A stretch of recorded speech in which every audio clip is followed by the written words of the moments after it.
one, Your Excellency, item number 1 is property in Kisumu municipality measuring about 2 acres, which is about 1.8 acres, belonging to the judiciary. You can imagine grabbers went to the judiciary to steal their land. They were very daring, but we managed to recover this piece of land, which is worth 1.4 billion shillings. This is part of the property that is housing the Kisumu Law Court. Second one, Your Excellency, are 3 properties in Eldoret town measuring 3.25 acres with approximate value of 1.2 billion, which are in favor of the Cabinet Secretary, National Treasury, as a trustee of the National Police Service. Same grabbers were daring enough to go and grab land belonging to the police.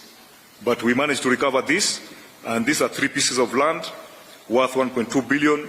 Your Excellency, there is also 1 property in Kilimani area measuring almost half an acre, which is worth 700 million. This plot, as Nairobians we know it, if you know Upper Hill Medical Center, there's an empty plot there which used to be part of Kenya School of Law. It was grabbed and we have recovered it. It's a very prime plot, worth 700 million.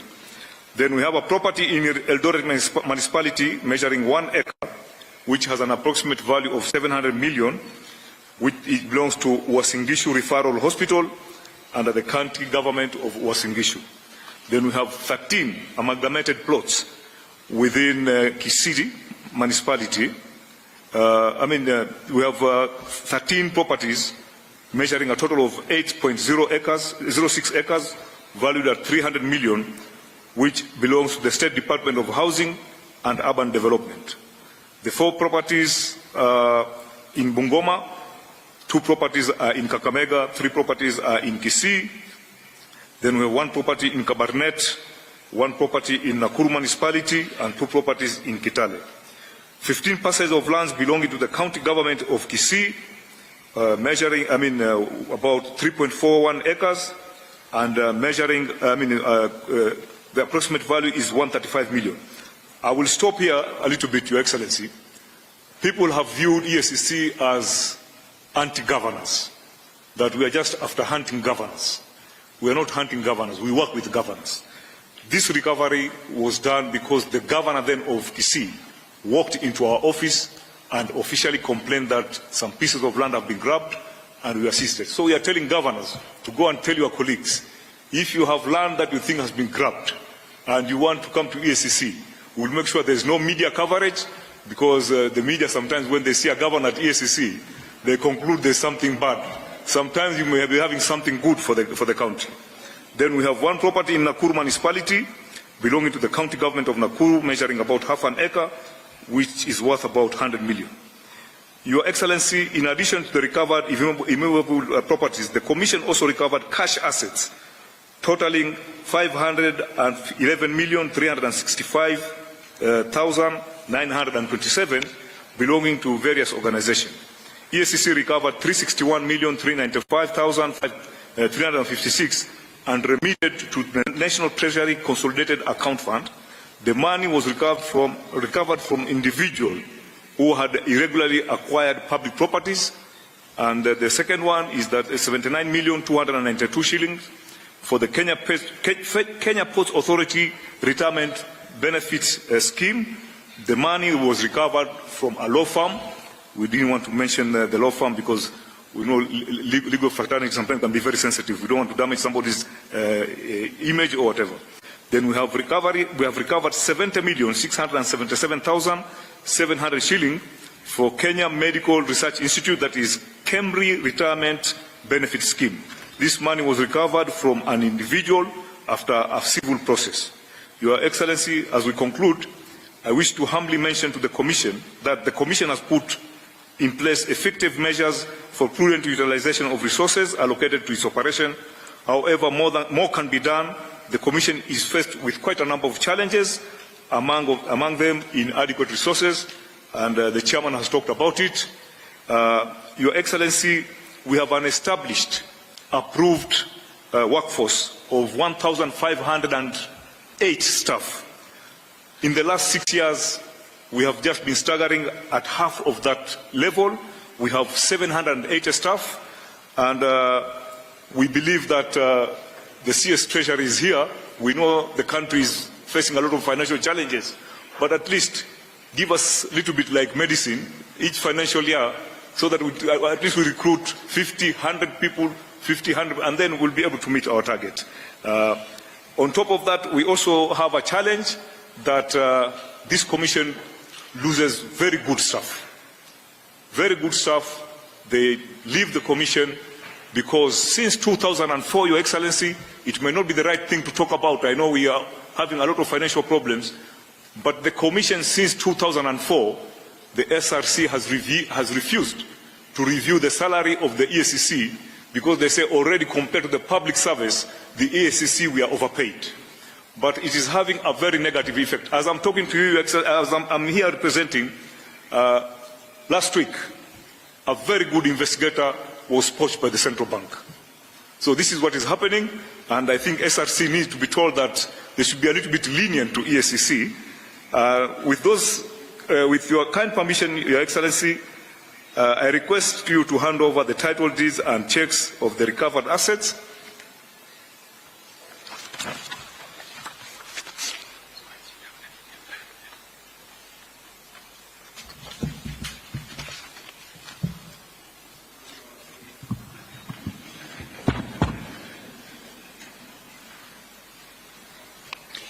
Your Excellency, sir, with your kind indulgence and gracious permission, permit me now to invite the Chief Executive Officer of the EACC, accompanied by the Chair, to facilitate the handover.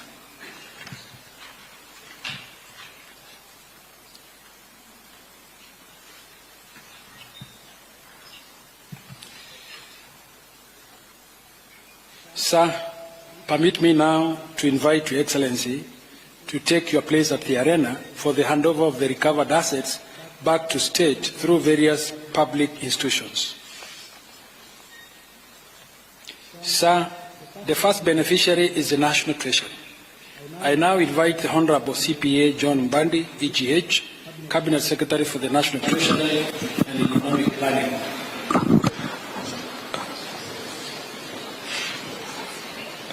Your Excellency, this title is for specifically judiciary, but all government titles are under the Treasury Secretary. Yes. So maybe, may I request to have the registrar of... Yes. They all go under his custody, sir. Very good. Yes. John? And Chief Registrar. Yeah. Now you have back your title.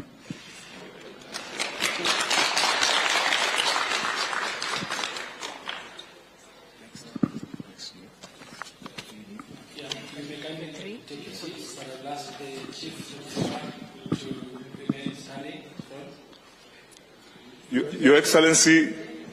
Your Excellency, sir, the next beneficiary is the State Law Office. Permit me now, sir, to invite Honorable Casco, EES.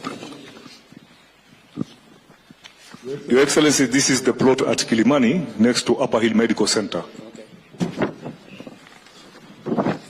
AG. You have some land there now. Thank you very much.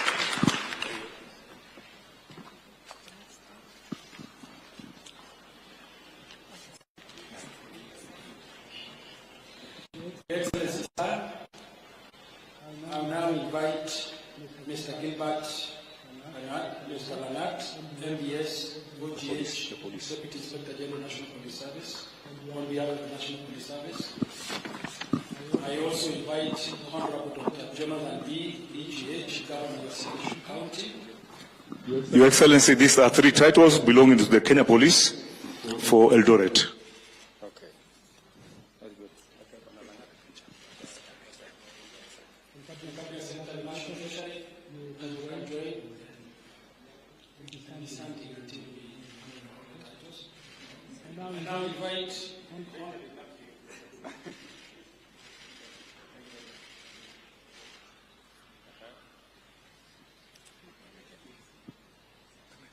And now invite Honorable Susan Kehika, EGH, Governor of County.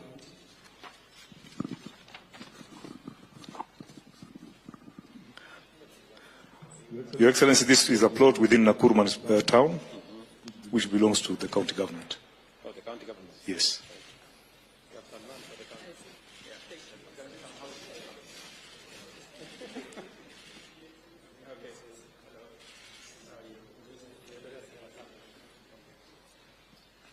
I now invite Charles Hinga, CDS,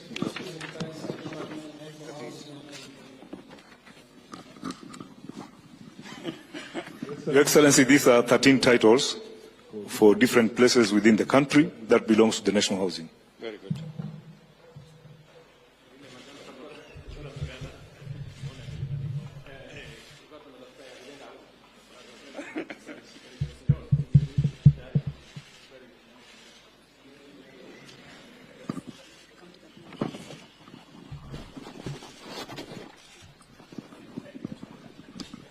I now invite Mr. Samson P. Wabusi, OGW, Principal Secretary of the National Treasury.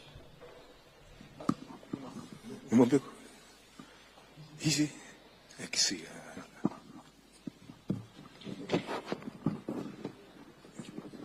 Very good. Good. Very good. You have some money here.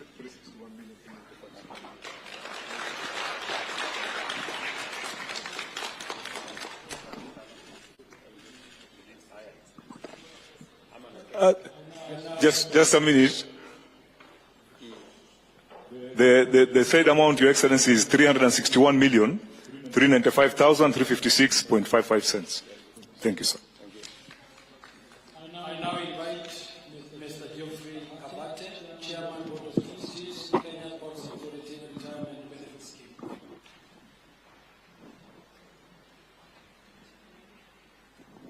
Okay. Your Excellency, this is 79,292,871.25 cents.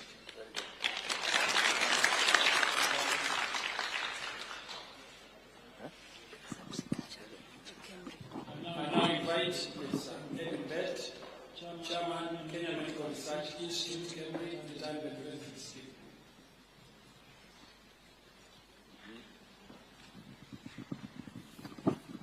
Your Excellency, this one is 70,677,700 shillings.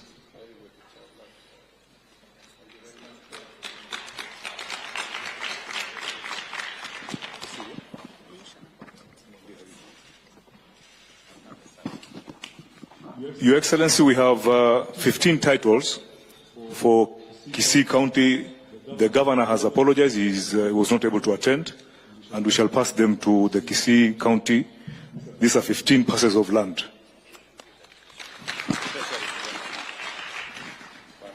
This is the county.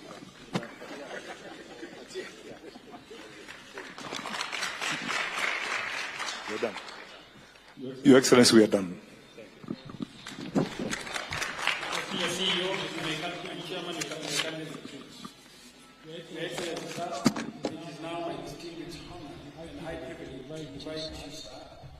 Deliver your keynote address as we mark this monumental milestone in the war against corruption. I thank you, Your Excellency.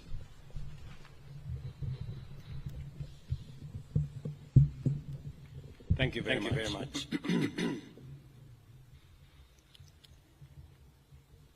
Ladies and gentlemen, welcome to you all as we witness the handover of assets that were corruptly acquired, now being returned to public entities and county governments. This event marks a significant milestone in our nation's fight against corruption. The efforts made and the progress achieved in promoting good governance are undeniable and highly commendable. The government remains resolute in eliminating opportunities for corruption and abuse of office, and in ensuring that the corrupt do not enjoy the proceeds of their illicit actions. I recognize that good governance is a key factor in the success of the bottom-up economic transformation agenda. Governance is crucial for fostering an environment conducive to socio-economic transformation. To realize our aspirations, we must all strengthen our commitment to the rule of law, enhance access to justice, promote national values and principles of governance, and protect fundamental rights and freedoms. Enforcing zero tolerance to corruption is essential for the attainment of all these goals. To achieve this, the government is committed to further strengthen our anti-corruption institutional framework. In this regard, the enhanced implementation of the National Ethics and Anti-Corruption Policy, Sessional Paper Number 2 of 2018, is critical. Our aim is to significantly reduce the severity of corruption and the prevalence of unethical practices by providing a comprehensive framework to promote integrity and combat corruption in a sustainable manner. And that is why I believe in building the institutional capacity of EACC to forestall corruption before it happens and to deal with the challenges of corruption in a manner that is a whole of institution approach. I acknowledge the notable milestones achieved by the EACC in the fight against corruption, particularly through the recovery of corruptly acquired assets and unexplained wealth. Such successes play a vital role in deterring corruption by demonstrating that in the end, corruption is not worth the trouble, as the corrupt ultimately lose everything they have taken from the people. I therefore commend the EACC for recovering assets valued at approximately 28 billion over the last 5 years, including both cash, movable and immovable assets. The EACC has also effectively intervened to prevent the loss of public funds amounting to an estimated 41 billion by deploying various strategies to disrupt corrupt networks. Additionally, I am encouraged that the EACC is pursuing the forfeiture of unexplained wealth valued at Kenya shillings 59 billion through ongoing court proceedings against individuals whose assets and interests significantly exceed their non-legitimate sources of income. And I want to encourage EACC to expedite and also ask the judiciary to expedite these processes so that public resources and public assets can be recovered. As we witness the handover of public assets recovered by the EACC on behalf of various public institutions, I urge the beneficiaries to establish robust mechanisms to protect these assets and prevent further illegal acquisition. The recovered land is located in various parts of the country, including Nairobi, Kisii, Nakuru, Bungoma, Kakamega, Uasin Gishu, and Kisii counties. I would like to take this opportunity to express my profound gratitude for the ongoing development of affordable housing in Nairobi city's industrial area off Enterprise Road. This development is taking place on land recovered by the EACC, and the beneficiaries will be many Kenyans who deserve economic inclusion. This land, measuring 21 hectares, had been unlawfully taken from the Meteorological Department by private individuals. The recovery of such assets reaffirms Kenya's commitment to upholding the Constitution and fulfilling its obligation as a member of the international community under the United Nations Convention Against Corruption. Ladies and gentlemen, corruption is a serious threat to our nation.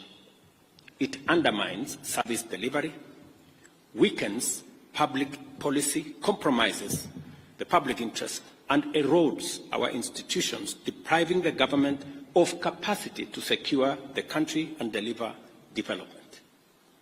Corruption endangers all of us, both individually and collectively. As I have previously committed, we are working on a series of amendments to present to Parliament aimed at promoting accountable leadership and integrity in governance. Among these is the proposal to the Evidence Act and the Criminal Procedure Code, along with other relevant legislative updates to statutes concerning corruption. These amendments will expedite the investigation and prosecution of corruption and economic crimes, ensuring that such cases are concluded within 6 months. I made this commitment, and the Attorney General is seized with the necessary work that will go into us engaging Parliament on the amendments to achieve this aim. Additionally, we will propose amendments to the Witness Protection Act to revamp the statutory and institutional framework for protecting and incentivizing whistleblowers. These changes will enhance witness protection and make it easier and safer for citizens to report corruption and other criminal activities.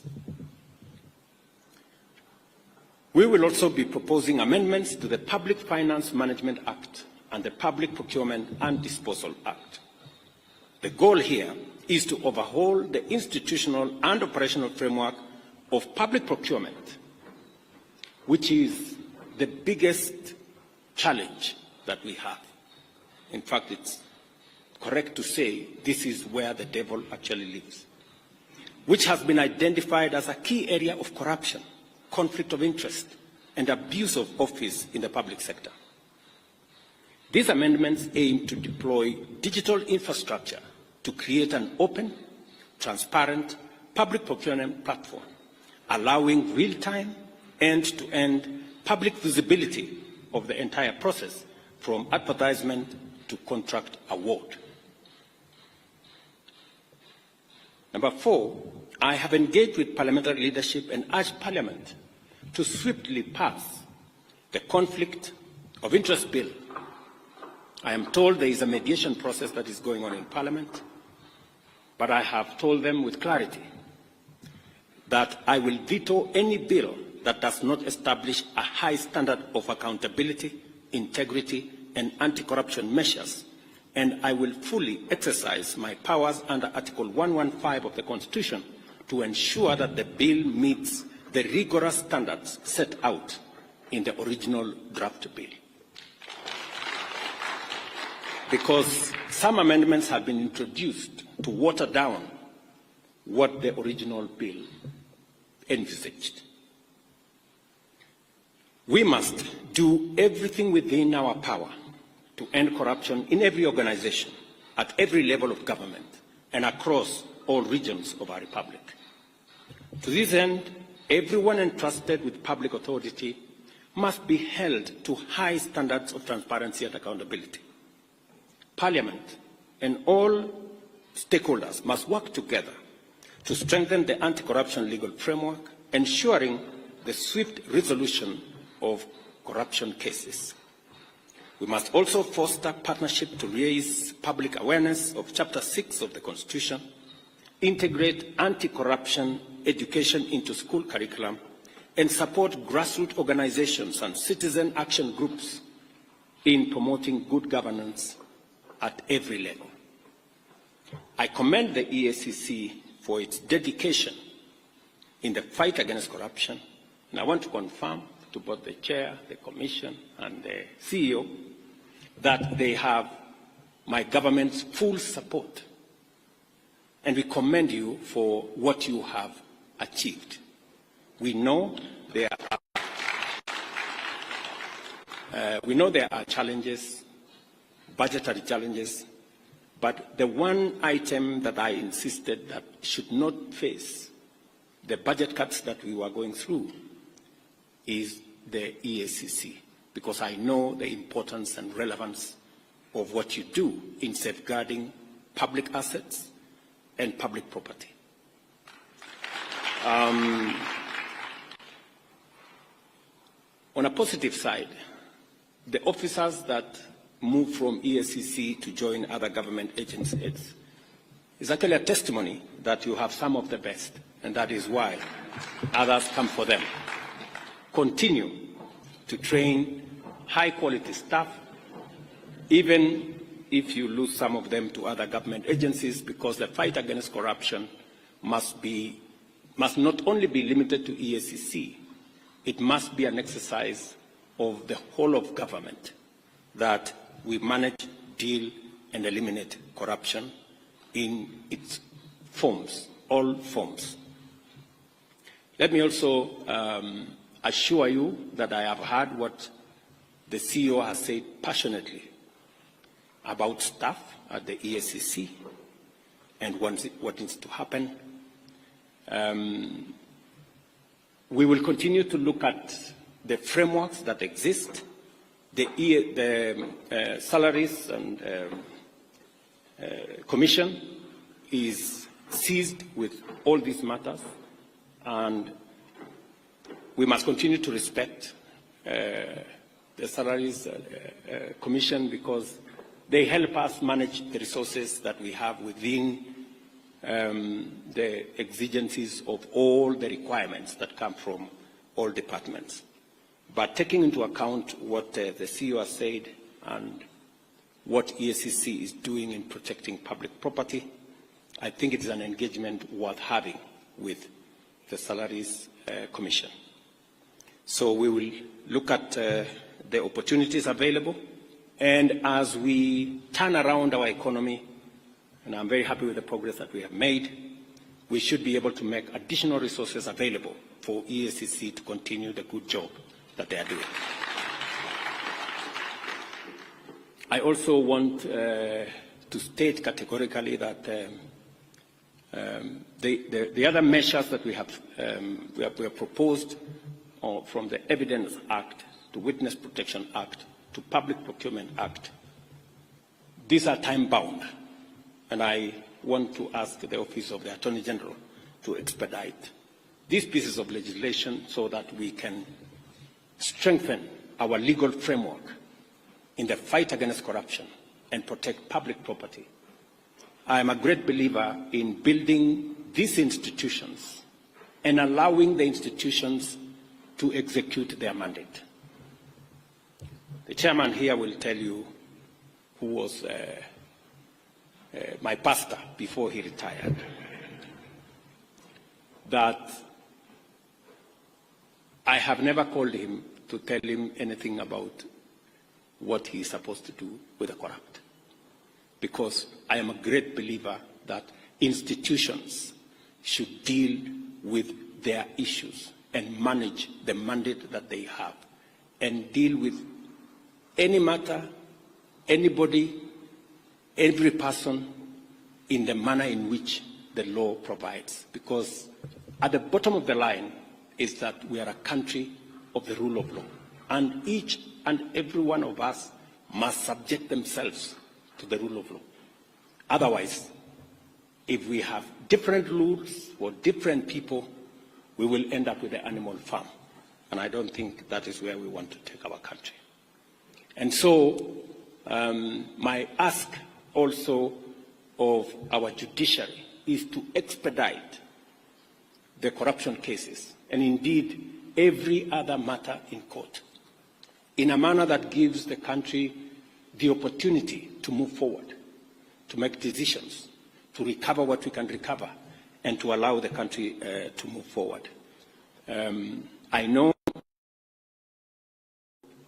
indicated to me the budgetary challenges that they have, and I think it's the case with all our other institutions, and it is a bigger statement as to what we need to do as Kenyans on how to make sure that we use the resources we have in a very prudent manner, and we also find ways and means of ensuring that we have sufficient resources and we account for them.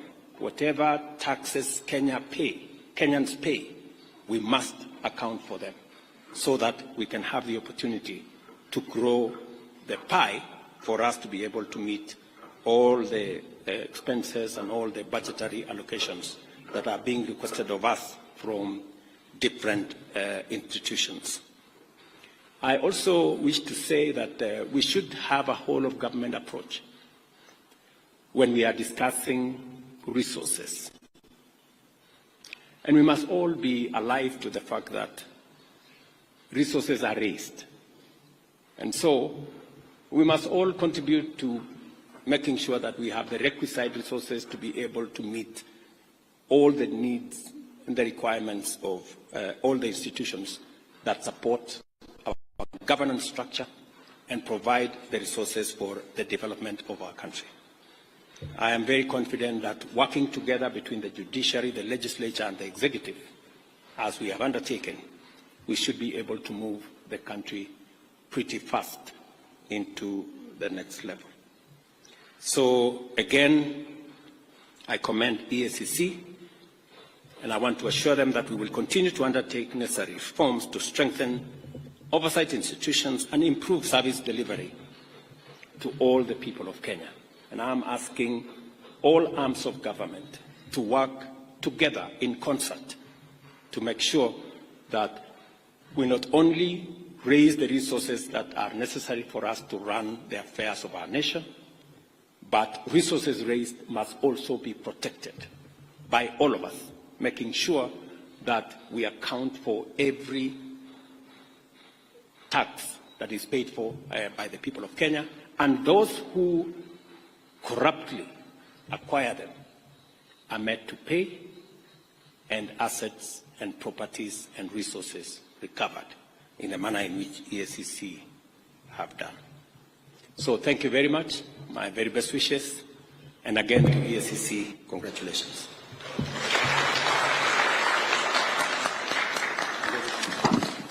Thank you, Your Excellency. There is a handover of a plaque, and at this point I'll invite the CEO and the Chair to hand over the plaque to His Excellency the President.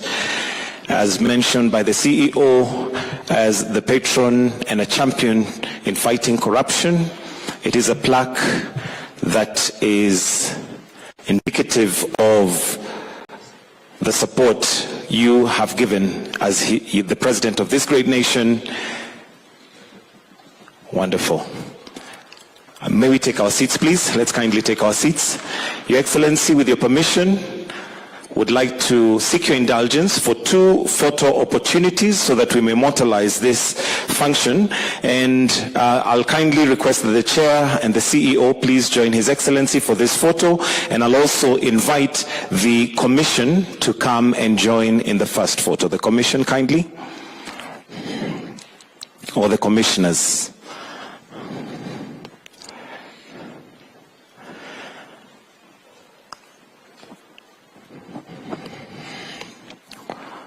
The next photo, we are going to be inviting those that have received some of the assets. We'll call them for this occasion beneficiaries as they hold them in trust.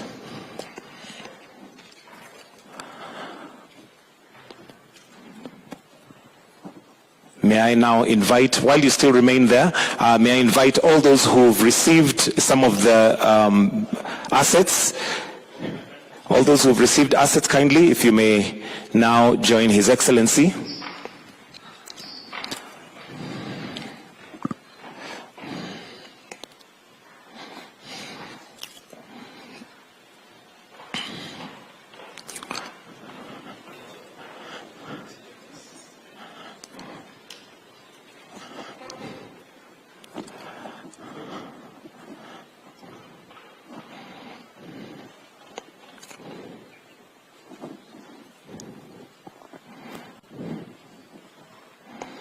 And with that, I'll request that we all retreat except His Excellency, the President, and I'll request that we all be upstanding as we now finish with the national anthem. The national anthem.